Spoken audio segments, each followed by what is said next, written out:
안녕하세요. 반갑습니다. 허재삼 작가입니다. 오늘 제가 여러분들께 소개해 드릴 책은요, 원도 작가님이 지은 경찰관 속으로 라는 제목의 책입니다. 이 책을 쓴 원도라는 작가명은 본명이 아닌 필명입니다. 이 책은 경찰관이기 이전에 한 인간으로서 상처받은 이야기, 가슴에 묻어둘 수 없었던 이야기들을 언니에게 쓰는 편지 형식으로 풀어냈습니다. 매일 사건 사고가 끊이지 않는 파출소와 지구대, 동네마다 있고 주변 어디에서나 만날 수 있는 경찰관인데 그들의 고민과 고통에 대해서 우리는 깊이 생각하지 못했습니다. 존재하지 않는 것 마냥 그냥 지나쳤습니다. 너무 흔하거나 또는 경찰의 존재가 당연해서일 수도 있습니다. 이 책은 그렇게 늘 보아왔지만 깊게 알 수는 없었던 현직 경찰관이 쓴 글입니다. 작가는 인구가 한 명 줄어버린 관내를 아무렇지 않게 순찰 돌아야 하는 직업. 그러나 삶과 죽음의 경계에서 이름 없는 사람을 만나고 폭력에 노출되고 부당함에 맞서다 쉽게 부서질 수도 있는 이들이 경찰관이라고 말합니다. 경찰관 속으로는 경찰에 대한 사회적 편견을 없애줄 가장 인간적인 이야기이자 경찰관으로서 수많은 사건들을 겪으며 결코 지나칠 수 없었던 우리 주변 사람들에 대한 이야기입니다. 작가는 과연 죄란 무엇이고 형벌은 무엇인지에 대해 묻고 있으며 경찰관으로 일하며 부딪힌 한계와 경찰 조직에 대한 비판도 서슴지 않습니다. 그래서 경찰관 속으로이기도 하지만 경찰, 관 속으로이기도 합니다. 체감 경기를 알고 싶으면 택시기사와 이야기를 나눠보라는 말이 있습니다. 사회 구성원이 갖고 있는 저마다의 고민이나 어려움을 알기 위해서는 경찰관의 이야기를 들어보면 될 정도로 경찰관은 사회의 명과 암을 생생히 지켜보는 직업이라고 할 수 있습니다. 이 땅에는 수많은 직업이 있고 나름대로의 애환이 있습니다. 개인들 모두는 직업에 대한 자부심도 있고 나름대로의 철학도 있을 것입니다. 이 책을 통해 우리 주변에서 흔히 마주치는 경찰관의 삶을 잠시 생각해 주셨으면 하는 마음으로 이 책을 오늘 소개해 드립니다. 흔히 경찰을 민중의 지팡이라고 합니다. 민중이 힘들 때 버팀목이 되어주고 민중의 힘이 되어주고 민중의 갈 길을 앞장서 나가겠다는 뜻을 가지고 있습니다. 또 다른 별명으로 경찰을 다룬 영화에서 주로 범죄자들이 경찰관이나 형사를 짭새라고 부르며 놀리는 것을 자주 봤을 것입니다. 2021년에는 담배 연기를 경찰관 얼굴에 내뿜고 짭새 등의 욕설을 한 혐의로 재판에 넘겨진 남성 피의자에게 법원에서 벌금 600만 원이 선고되기도 했습니다. 짭새라는 표현을 국어사전에서 찾아보면 범죄자들의 은어로 경찰관을 이르는 말이라고 규정되어 있습니다. 우리는 이발사를 깍새, 구두 닦는 사람을 딱새라는 표현으로 비하하여 부르기도 합니다. 특정인들을 지칭하여 모모새라는 전멸을 붙여 부름은 모욕과 경멸을 머금어 토해내는 망발이라는 걸 기억해야 할 것입니다. 이러한 모욕적인 표현들 하나하나가 거리의 판사 역할을 맡은 경찰관들의 사기를 저하시키기도 합니다. 경찰을 대표하는 캐릭터인 포순이, 포도리는 큰 눈과 큰 귀가 특징입니다. 큰 눈으로 모든 범죄를 빠짐없이 보고 큰 귀로는 국민의 소리를 귀 기울여 듣겠다는 의미로 만들었다고 합니다. 오늘도 전국에서 불철주야 고생하고 있는 경찰관 분들께 감사의 마음을 전합니다. 오늘 영상 순서는 작가 소개, 차례, 여는 글, 맺는 글, 본문 내용 순으로 진행하겠습니다. 먼저 작가 소개를 하겠습니다. 원도, 집에서 10분 거리 여중, 30분 거리 여고 졸업, 50분 거리 대학교 철학과 자퇴, 그리고 현재 집에서 5분 거리 파출소에 출퇴근 중, 걸으면서 보도블록에 낀 때와 그 틈을 비집고 피어난 잡초를 보며 이 글을 썼다. 그럼 차례를 보겠습니다. 1장 산 사람, 2장 죽은 사람, 3장 남은 사람. 그럼 프롤로그를 한번 들어가 보겠습니다. 언니에게. 안녕 언니. 언니 안녕. 언니를 먼저 불러야 할지 언니에게 인사부터 건네야 할지 몰라서 2개 다 써봤어. 막상 언니라고 부르긴 했지만 내가 지금 정확히 누구를 향해 편지를 쓰고 있는지는 나도 잘 몰라. 하지만 내 인생을 돌이켜봤을 때 나의 속마음을 털어놓는 사람은 언제나 언니였으니까. 그게 나의 친언니든 경찰, 동기 언니들이든 사회에서 만난 언니든 그래서 정해진 사람 없이 언니하고 두서없이 불러봤어. 언니, 사실 요즘 나 많이 힘들어. 내가 경찰이라는 조직에 입사한 지 이제 겨우 3년이 넘었어.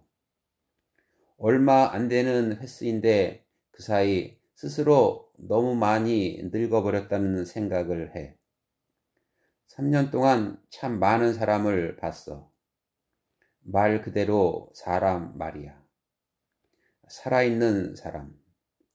현장에 도착했을 때 이미 죽어있던 사람. 그리고 죽은 사람 옆에 남은 사람들까지.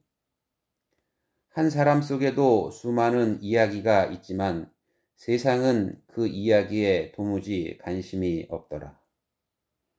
어제 사람이 죽어서 인구가 1명 줄어버린 관내를 오늘 아무렇지 않게 순찰해야 하는 직업.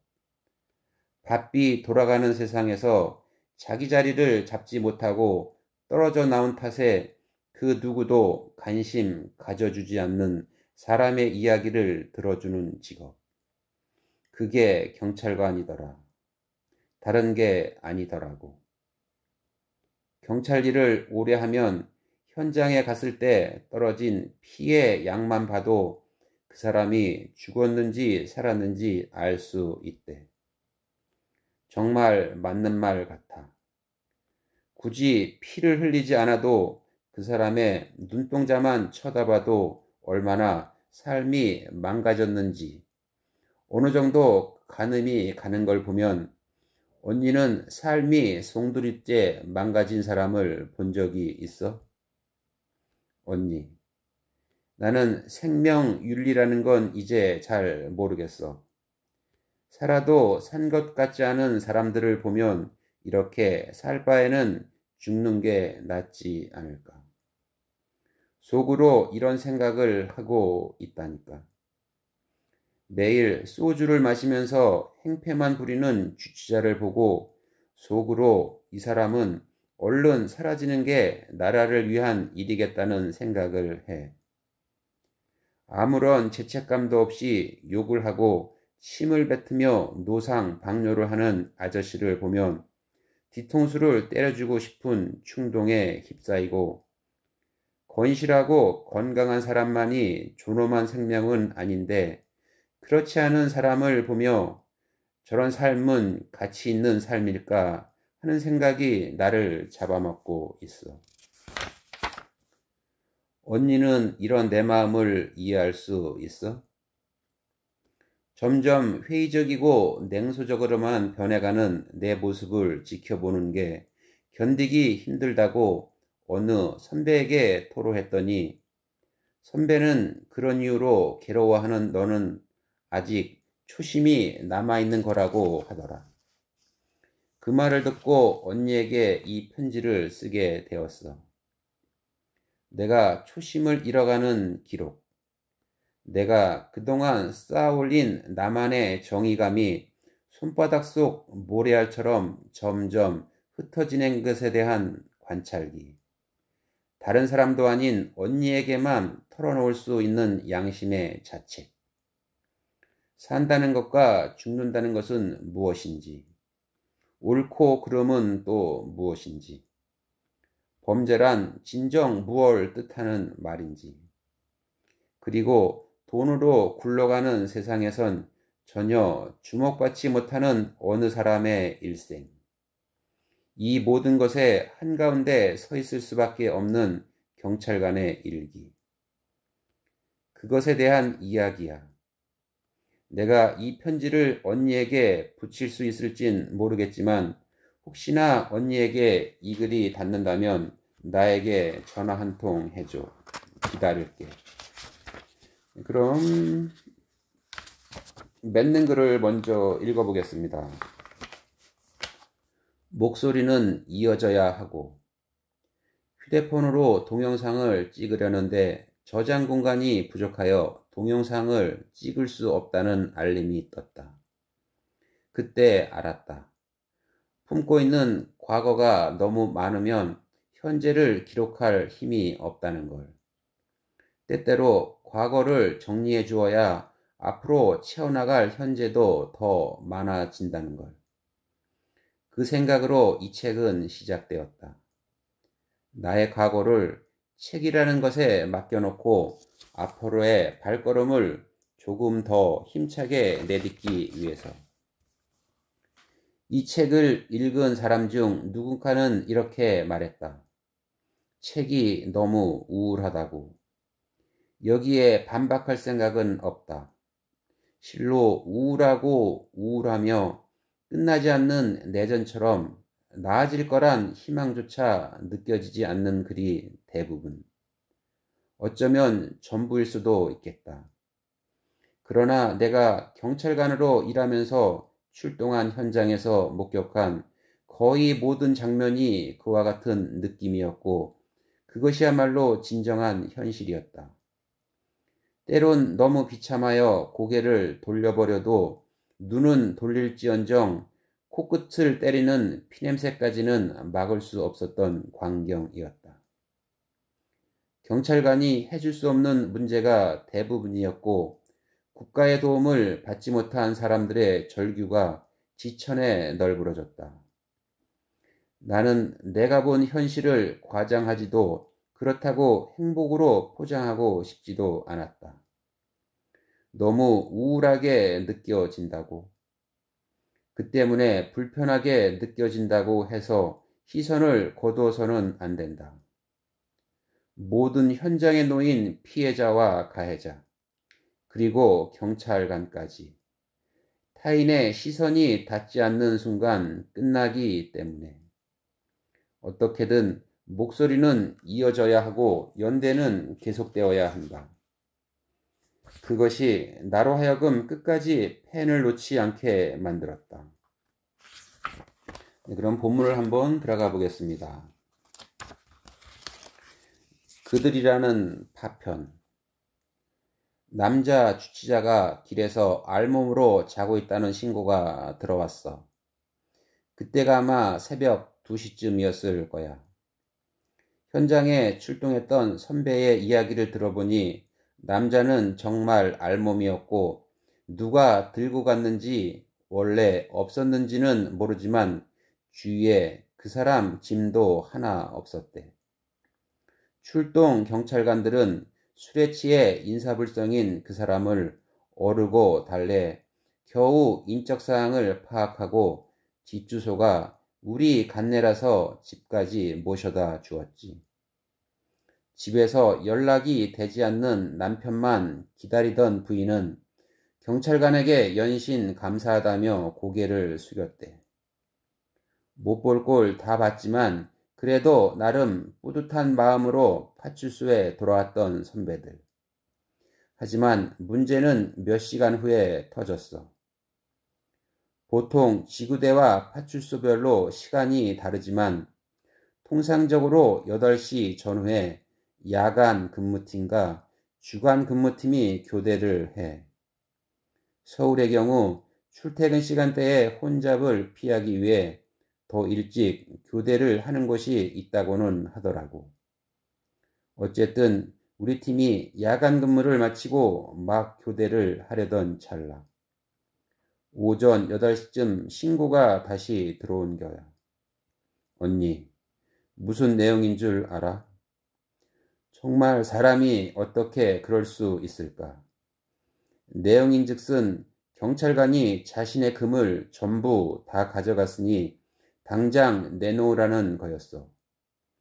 무슨 일인고 하니 몇 시간 전 고생고생해서 집까지 모셔드렸던 주치자가 술 깨고 보니 자신의 금목걸이와 금팔찌가 없어졌다면서 부인에게 고함을 지르며 경찰에게 신고하고 윽박을 질렀대. 물에 빠진 놈 구해놨더니 보따리 내놓으라고 한다더니만 옛말은 틀린 게 하나도 없어. 심지어 자신이 도둑맞은 금목걸이와 금팔찌의 무게가 합쳐서 100돈이라고 주장하던데 언니, 사람이 금 100돈을 온전히 들고 다닐 수 있긴 한 거야? 워낙 가난한 경찰관이라 금부치 같은 건 구경도 못 해봐서 잘 모르겠지만 그래도 이건 아니잖아. 우린 결국 그 사건을 끝까지 마감하느라 평소보다 훨씬 늦게 퇴근했고 몸과 눈꺼풀이 천근만근이었지만 마음은 그보다 곱절은 더 무거웠어. 도둑놈 취급을 받으면서까지 내가 이 일을 계속해야 할까? 아니, 그 전에 내가 버틸 수나 있을까? 이런 굴욕에 익숙해지는 날이 올까? 울적한 나를 본 팀장님이 위로의 말을 전해주셨어. 이 일을 하다 보면 이런 놈, 저런 놈, 미친 놈 다 만나는데 그런 것 다 마음에 담아두면 이 직장에 오래 있을 수 없다면서 털어버리라고 하셨지. 흰머리로 뒤덮인 팀장님의 모습을 보면서 나는 한층 더 울적해졌어. 경찰 로또 2016년 7월 영업방해로 현행범 체포된 피의자가 지구대 안에서 계속 난동을 피운 일이 있었어.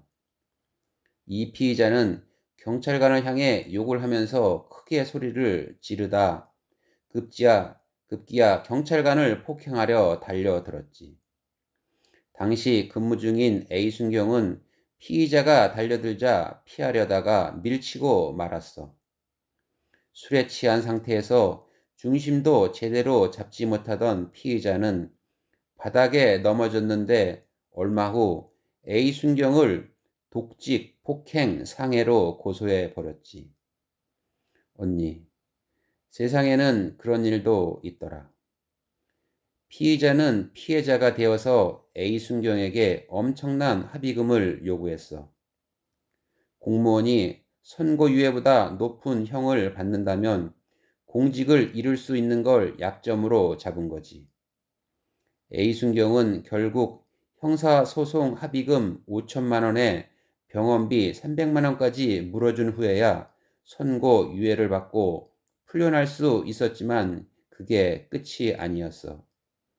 그 그러니까 피해자는 형사소송이 끝난 후 민사소송까지 걸어 4천만 원을 추가로 요구했고 그때 넘어진 이후 정신장애가 왔다면서 장기 입원까지 하고 있었지. 거기에 자신이 별도로 쓴 입원비도 청구하겠다며 으름장을 놓았고 A순경은 삶의 의욕을 상실해 버렸어. 200만 원을 넘기기 힘든 공무원 월급을 가지고 앞이 보이지 않는 상황에서 이제 경찰관으로 첫 발을 내디던 순경이 할 수 있는 일은 뭐가 있었을까? A순경이 갈림길에 섰을 때 손을 내밀어 준 사람이 있었어. 바로 A순경이 속한 지구대의 지구대장님이야. 언니, 여자 경찰관은 지구대장이나 파출소장직을 맡는 게 굉장히 어려워. 그런데 그분은 그런 유리장벽에 맞서서 지구대장으로 부임받아 팀원들과 야간 근무까지 같이 하면서 직원들을 위해 애써주어 평소에도 칭송이 자자했던 분이셨어. 그분이 경찰 내부 게시판에 글을 올린 거지. A순경이 피의자를 밀친 것은 잘못이지만 전후 상황을 따져봤을 때 누구라도 그렇게 행동할 만하고 이제 막 경찰에 입문한 순경이 혼자 해결하기에는 너무나 가혹한 일이라고. 1억 원 가까이 되는 합의금이 필요한데 도저히 구할 길이 없어 경찰 동료에게 도움을 구하고자 일주일만 계좌를 열어두니 부디 협조를 구한다는 말을 덧붙여서 한 사람을 살리는 데는 채 일주일도 걸리지 않았어. 단 이틀 만에 5,730명의 동료가 마음을 보태 약 1억 4천만 원이 모인 거야. 소식을 늦게 접해 미처 보내지 못한 사람들이 계좌를 다시 열어달라고 할 정도였지. 지구대장님은 이미 눈물이 차오를 정도로 감사하다며 계좌를 닫았어. 언니, 다행히 이 일은 이렇게 해결이 됐지만 나는 그때의 참담함을 잊을 수 없어. 어떤 기자가 이 사건을 두고 경찰 로또라는 표현을 썼더라. 그게 정말 잔인해. 트집 하나 잡아 그걸 악의적으로 잘만 이용하면 경찰관 상대로 수천만 원에 달하는 합의금을 단숨에 질 수 있다는 뜻으로 그런 단어를 쓴 거야. 술에 취해 난동을 부리는 피의자를 우리는 어떻게 제재할 수가 있겠어? 네, 오늘 저는 여기까지 읽어드리고요. 다음 시간에 새로운 책을 가지고 다시 찾아뵙도록 하겠습니다. 이 책을 한번 구입해서 읽어보시고요. 네, 다음 시간까지 안녕히 계십시오.